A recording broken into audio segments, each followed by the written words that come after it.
बिस्मिल्लाहिर्रहमानिर्रहीम। अस्सलाम वालेकुम स्टूडेंट। आज की इस वीडियो में हम यूनिट नंबर 14 करंट इलेक्ट्रिसिटी के एमसीक्यूज को डिस्कस करने के लिए जा रहे हैं। चलो इसमें स्टार्ट करते हैं। एमसीक्यूज नंबर 1 है हमारे पास 14.1। अब 14.1 में वो ये कह रहा है कि कंडक्टर के अंदर जो करंट इलेक्ट्रॉनिक करंट फ्लो करती है, इलेक्ट्रॉनिक करंट जो फ्लो करती है, इलेक्ट्रॉनिक करंट जो कंडक्टर के अंदर फ्लो करती है वो किस वजह से फ्लो करती है, किसकी वजह से फ्लो करती है। पहला ऑप्शन वो कह रहा है कि वो फ्लो करती है पॉजिटिव आयन की वजह से। फिर वो कह रहा है बी ऑप्शन में वो कह रहा है कि वो फ्लो करती है नेगेटिव आयन की वजह से। फिर वो कहता है जी सी ऑप्शन वो कहता है कि ये करंट फ्लो करती है पॉजिटिव चार्ज की वजह से। और फिर वो कहता है कि यही नेगेटिव चार्ज की वजह से या फिर फ्री इलेक्ट्रॉन की वजह से ये मूव करते हैं। ठीक है, फ्री इलेक्ट्रॉन, नेगेटिव चार्ज या फिर फ्री इलेक्ट्रॉन। वो बताएं, देखिए इलेक्ट्रॉनिक करंट हम ऑलरेडी पढ़ चुके हैं। एक होती है कन्वेंशन करंट, एक होती है इलेक्ट्रॉनिक करंट। और जो इलेक्ट्रॉनिक करंट है नाम से पता चला, इलेक्ट्रॉनिक मतलब इलेक्ट्रॉन, इलेक्ट्रॉन मतलब फ्री इलेक्ट्रॉन। तो ये हमारे पास होगा फ्री इलेक्ट्रॉन की वजह से जो होगी वो हमारे पास इलेक्ट्रॉनिक करंट होगी। ठीक है, उसके बाद है एमसीक्यूज नंबर 2। अब एमसीक्यूज नंबर 2 में वो ये कह रहा है कि हमारे पास वो कह रहा है वोल्टेज क्या होगा, वोल्टेज हमने मालूम करना है। जबकि वो कह रहा है करंट जो हमारे पास है किसी भी कंडक्टर का करंट वो 3 एम्पियर है और रेजिस्टेंस जो 6 है। करंट 3 है और जो रेजिस्टेंस है वो 6 ओम है। वो कह रहा है जी बताएं जी वोल्टेज कितना होगा। तो हम ऑलरेडी पढ़ चुके हैं ओम्स लॉ में V is equal to I R, ये फार्मूला हमने V मालूम करना है। तो V is equal to I हमारे पास 3 और R हमारे पास 6, तो ये बन जाएगा V is equal to 18 volt. ठीक हो गया, तो V इज इक्वल टू हमारे पास आ जाएगा 18 वोल्ट। अब आ जाइए एमसीक्यूज। वो कहता है जी option A, option B, option C और ऑप्शन डी। अब जो हमारे पास 18 वोल्ट वाला ऑप्शन होगा वही हमारा करेक्ट होगा और वो हमारा है ऑप्शन सी 18 वोल्ट, ये वाला। ठीक हो गया, चले जी नेक्स्ट हमारे पास है एमसीक्यू नंबर 3। और एमसीक्यू नंबर 3 में वो कह रहा है कि हमारे पास एक सीरीज मतलब एक लाइन में हमारे पास ढेर सारे लैंप अटैच हैं। ठीक है, एक लैंप है, चले मैं यूं बना लेता हूं। वो कह रहा है कि हमारे पास जी लैंप 1 है प्लस लैंप 2 है, इस तरह से लैंप 3 है, ये सारे अटैच है एक सीरीज में। ठीक है, अब वो कह रहा है बताएं कि ये जो लैंप सीरीज में अटैच है इसका मतलब है कि वोल्टेज इसमें ड्रॉप होता रहेगा और आखिरी लैंप तक जो वोल्टेज पहुंचेगा वो बहुत कम पहुंचेगा। वो कह रहा है बताएं कि अब इन लैंप की जो ब्राइटनेस है उसका क्या होगा। ब्राइटनेस ज्यादा होती रहेगी, ब्राइटनेस कांस्टेंट रहेगी या ब्राइटनेस कम होती रहेगी। अब आप खुद बताएं, पहला जो है लैंप उसको तो वोल्टेज ज्यादा पहुंचेगा, उसकी ब्राइटनेस बहुत ज्यादा होगी। दूसरे लैंप को जो वोल्टेज होगा वो कम पहुंचेगा क्योंकि बीच में ड्रॉप हो जाएगा, दूसरे की ब्राइटनेस कम हो जाएगी। तीसरे को और वोल्टेज कम पहुंचेगा, उसकी ब्राइटनेस और कम हो जाएगी, फिर और कम, फिर और कम, फिर और कम। तो इसका मतलब है कि जो आखिरी होगा उसकी जो ब्राइटनेस होगी वो डिक्रीज होना शुरू हो जाएगी, बहुत कम होना शुरू हो जाएगी। अब डिक्रीज वाला ऑप्शन हमारा राइट होगा और वो हमारा ऑप्शन है ऑप्शन बी। पहले में वो कह रहा है इंक्रीज होगी, नहीं इंक्रीज तो नहीं होगी। फिर वो कह रहा है डिक्रीज होगी, हाँ यस डिक्रीज होगी बी ऑप्शन में। फिर वो कह रहा है कि वो रिमेन सेम रहेगी। सेम क्यों रहेगी भाई, सेम तब रहनी चाहिए अगर हमारे पास ये वाला सर्किट पैरेलल होता। हमारा ये सर्किट तो सीरीज में है, सीरीज में हमने ऑलरेडी पढ़ा है कि जो वोल्टेज होता है वो ड्रॉप होना शुरू हो जाता है, वो कम होना शुरू हो जाता है। ठीक हो गया, और चौथा वगैरह है कैन नॉट बी प्रेडिक्टेड कि हम उसको मालूम नहीं कर सकते, तो वो भी रॉन्ग है। तो ऑप्शन इसका बी वाला ठीक होगा। एमसीक्यू नंबर 4 पर आ जाए। तो 4 में वो ये कह रहा है, 4 में ये पूछ रहा है, ये स्टेटमेंट इसकी काफी लेंथी है तो मैं सिर्फ टू द पॉइंट करूंगा। वो कह रहा है कि जो हाउस वायरिंग होती है, घरों के अंदर जो इलेक्ट्रिसिटी का हम जाल बिछाते हैं, जो वायरिंग करते हैं, जो तारे लगाते हैं, वो हम पैरेलल में क्यों लगाते हैं। ये कह रहा है वो हमें पैरेलल में क्यों लगाते हैं। देखिए एक होता है पैरेलल और दूसरा होता है सीरीज। सीरीज में हमने पढ़ा है कि जो वोल्टेज होता है वो ड्रॉप होता है और जो पैरेलल रहता है उसमें वोल्टेज सेम रहता है। ठीक है, अगर सीरीज में है तो वही बात है जो भी हम लास्ट यूज किया उसमें, अगर सीरीज में हो तो आखिरी जो रूम होगा वहां तक वोल्टेज कम पहुंचेगा और वहां की लाइट कम जलेगी, ब्राइटनेस कम होगी उसकी, और जो पहले वाला होगा वो फुल ब्राइटनेस का जलेगा। तो इसीलिए जो होम वायरिंग होती है वो पैरेलल की फॉर्म में होती है ताकि हर रूम को, हर इलेक्ट्रिकल एप्लायंस को, हर इलेक्ट्रिक बल्ब को इक्वल वोल्टेज प्रोवाइड हो सके। ठीक है, तो इसमें होगा option C, to provide appliance same voltage. Voltage को सेम रखने के लिए, हर इलेक्ट्रिकल एप्लायंस को वोल्टेज सेम देने के लिए पैरेलल में जो है वो कनेक्शन किया जाता है। तो इसका ऑप्शन सी हमारे पास होगा। ठीक हो गया। एमसीक्यू नंबर 5, तो एमसीक्यू नंबर 5 में वो कह रहा है कि इलेक्ट्रिक पोटेंशियल एंड ईएमएफ, वो कह रहा है पोटेंशियल डिफरेंस एंड ईएमएफ, वो कह रहा है बताएं क्या ये दोनों सेम है। वो कह रहा है सेम है, डिफरेंट है, या फिर इनका यूनिट सेम, यूनिट डिफरेंट है,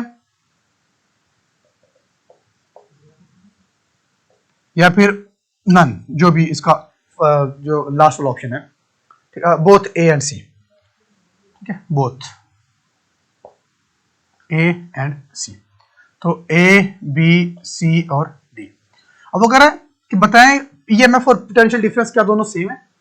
याद रखना आपने कि जो पोटेंशियल डिफरेंस होता है, ये हम ऑलरेडी पढ़ चुके हैं। पोटेंशियल डिफरेंस हम तब मेजर करते हैं जब चार्ज फ्लो करता है, जब चार्ज फ्लो करता है, और ईएमएफ हम तब होता है जब चार्ज नॉट फ्लो, जब चार्ज फ्लो नहीं करता। ठीक हो गया, ये फर्क होता है।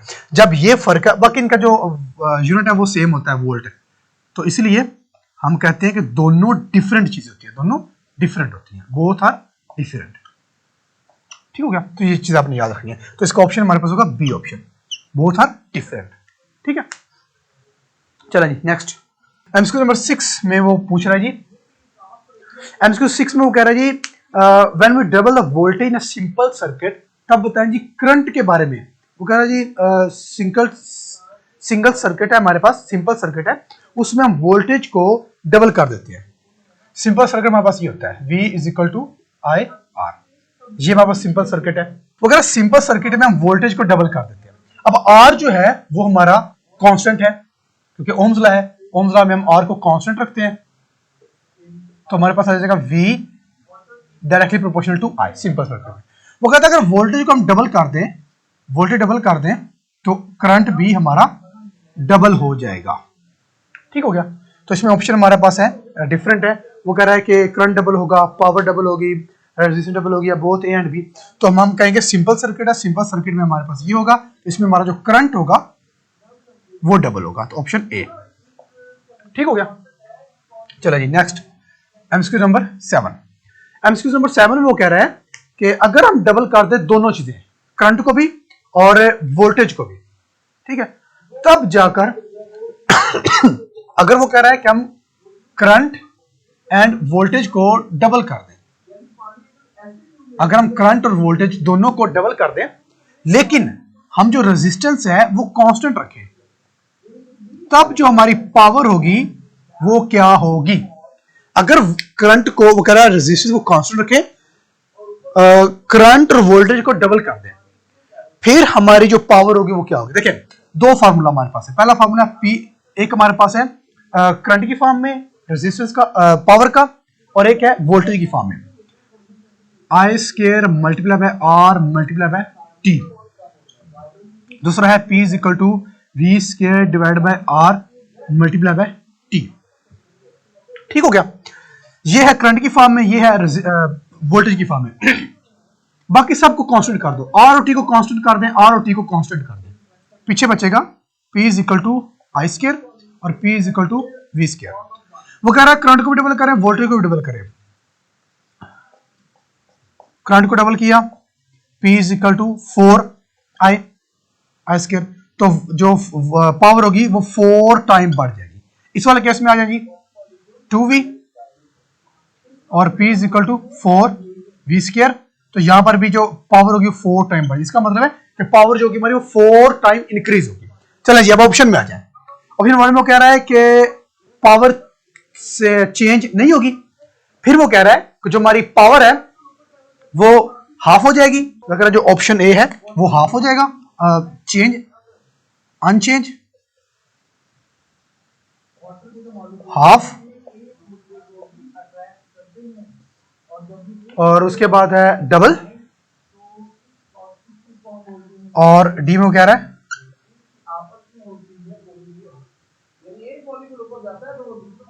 क्वाड्रपल्स। ठीक है, क्वाड्रपल मतलब 4 टाइम बढ़ जाना। तो हमारे पास कौन सा ऑप्शन होगा? डी वाला ऑप्शन, जिसमें 4 टाइम बढ़ जाएगी। ठीक हो गया, चलो जी नेक्स्ट। एमसीक्यू नंबर 8 में वो कह रहा है what is the power rating of a lamp conducting to 12 volt source when it carries 2.5 ampere. अब कहता है वोल्टेज जो हमारे पास है वो है 12 वोल्ट, और जो करंट है आई जो है हमारे पास, जो करंट है वो 2.5 एम्पीयर है। अब वो कह रहा है बताएं जी पावर कितनी होगी। तो पावर का सिंपल फार्मूला हमारे पास है P is equal to V I. तो P is equal to V हमारे पास है जी 12 और I हमारे पास है 2.5, तो ये हमारे पास आ जाएगा 30 वाट। देखें जी 30 वाट वाला है कोई ऑप्शन? जी बिल्कुल 30 वाट वाला ऑप्शन है जी, ऑप्शन सी। तो इसका आंसर होगा हमारा ऑप्शन सी। चलें जी एमसीक्यू नंबर 9। एमसीक्यू नंबर 9 में वो कह रहा है वो कह रहा है कि हमारे पास 2 रेजिस्टेंस हमारे पास थी पहले केस में, केस नंबर 1 में हमने उनको आपस में सीरीज में कंबाइन किया। 2 रेजिस्टेंस थी, हमने उनको पहले सीरीज में कंबाइन किया इस तरह से। ठीक हो गया, और जब इनको कंबाइन किया तो हमारे पास जो टोटल इफेक्ट था, जो इक्विवेलेंट रेजिस्टेंस हमारे पास आई वो आई 8। ये हमारे पास है R1, ये हमारे पास है R2। सीरीज में जब आपने कंबाइन किया तो हमारे पास टोटल रेजिस्टेंस आई वो आई 8। तो इसका मतलब ये है कि जो R1 है वो 4 है, जो R2 है वो भी 4 है। ऐसे ही है, तो जब इनको हम एड अप करेंगे तो equivalent resistance is equal to R1 plus R2। तो इक्विवेलेंट रेजिस्टेंस हमारे पास है कि 4 प्लस 4 इज इक्वल टू 8। अब वो कह रहा है कि अगर इन्हीं 2 रेजिस्टेंस को हम सीरीज पैरेलल कॉम्बिनेशन में लेकर आए, अगर कहते हम इसी सीरीज इन्हीं 2 रेजिस्टेंस को R1 और R2 को अगर जब हमने सीरीज में किया तो इफेक्ट इसका था 8। अब वो कह रहा है अगर इन्हीं को हम पैरेलल में लेकर आए तब बताएं इनका इफेक्ट कितना होगा। तो इसका पैरेलल के लिए फॉर्मूला हमारे पास होगा 1/R1 प्लस 1/R2। तो R1 हमारे पास है 4 और R2 भी हमारे पास है 4। ऐड कर दें 4, 1 प्लस 1 तो 2/4 इज इक्वल टू 2। तो आंसर हमारे पास 1/2। तो इक्विवेलेंट रेजिस्टेंस हमारे पास आ रही है वो आ रही है 1/2। इसका जब हम रेसिप्रोकल लेंगे तो R equivalent is equal to 2। तो इक्विवेलेंट रेजिस्टेंस हमारे पास आ जाएगी 2। तो हमारे पास जो ऑप्शन होगा वो 2 वाला होगा, जो ए ऑप्शन है। ठीक हो गया, तो ऑप्शन ए हमारा करेक्ट होगा इसका। तो ये थे हमारे एमसीक्यूज। अगर इनसे रेलेवेंट कोई क्वेश्चन हो तो आप कर सकते हैं।